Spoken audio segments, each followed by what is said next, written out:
Funding for the Muck is provided by J. Summers Archery, Hayes Broga Esquire and Associates, and individuals like you from our listening audience. For more information about the Muck, visit www.welcometothemuck.com.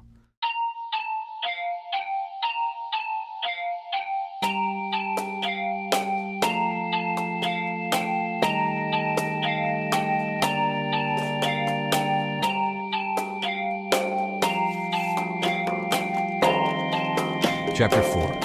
The Sheriff's Daughter. As I explained last time, the origins of Vanish in Verdant stem from the mid to late 90s, when Gregory Verdant first arrived to West Virginia and broke ground on Verdant processing along the banks of the Buchanan River in southern Upshur County.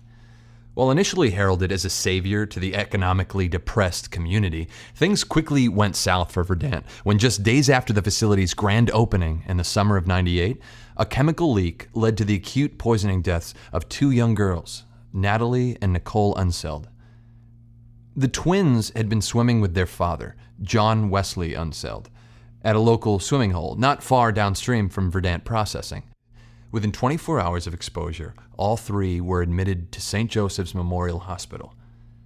3 days later, after slipping into a coma, the girls were declared dead. A tragedy like this would shake any community. For a small town like Buchanan, it was devastating. Pretty much everybody knows everybody around here. This is Lisa Hughes, current sheriff of Upshur County, who agreed to share her recollections of the incident.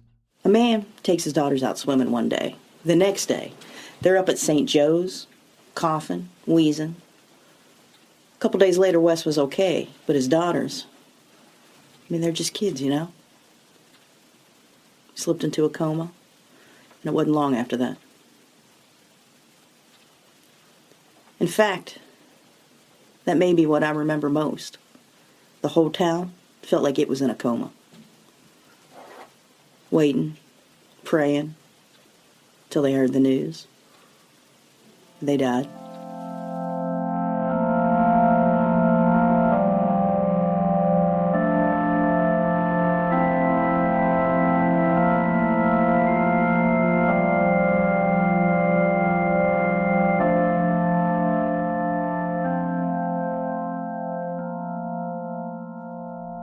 After what local media dubbed the twin tragedy, an intense investigation ensued. The lead local authority on the case was, in fact, Lisa Hughes' father, Roy Hughes, the now deceased former Upshur County sheriff, who I've come to learn is a bit of a local legend in these parts. In fact, it was Sheriff Roy Hughes who initially coined the phrase Vanishin' Verdant. Gregory Verdant. Vanishin' Verdant. The one that got away. That's what my dad always said. In reviewing original case files of Sheriff Roy Hughes' investigation, it's clear that he was a first-rate lawman. Even 15 years later, his meticulous notes on the investigation suggest he left no stone unturned when attempting to understand just what went wrong in Verdant processing and who should be held accountable. According to my research, two key factors led to the poisoning of the Unseld twins. First, Gregory Verdant vastly underestimated the strength of his patented chemical cleaning agents, which scientists would later learn were being mixed and stored in incredibly unsafe, in fact lethal, concentrations. Second, Verdant's plant itself, while compliant on paper with all applicable building codes and safety standards, was shoddily constructed, a fact that Verdant would later claim was the result of his employment of, quote, incompetent local tradesmen, unquote.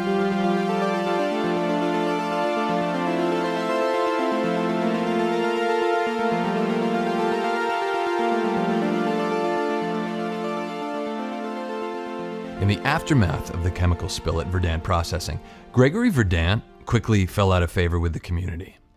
While a recognized expert in the field of chemical engineering, Verdant's response to the tragedy demonstrated much less sophistication in the nuances of public relations. As local, state, and federal authorities pressed ahead with their investigation, Verdant became increasingly uncooperative, and publicly so. He lawyered up with the best corporate counsel money could buy. Rather than expressing sorrow and condolences for the Unseld twins, he issued multiple public statements hoisting blame on everybody but himself.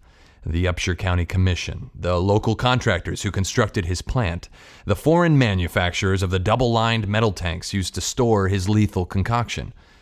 Verdant even went so far as to say that Natalie and Nicole Unseld's deaths could have been avoided had their father, John Wesley, simply taken his daughters to the hospital more quickly, or didn't even go to the swimming hole in the first place.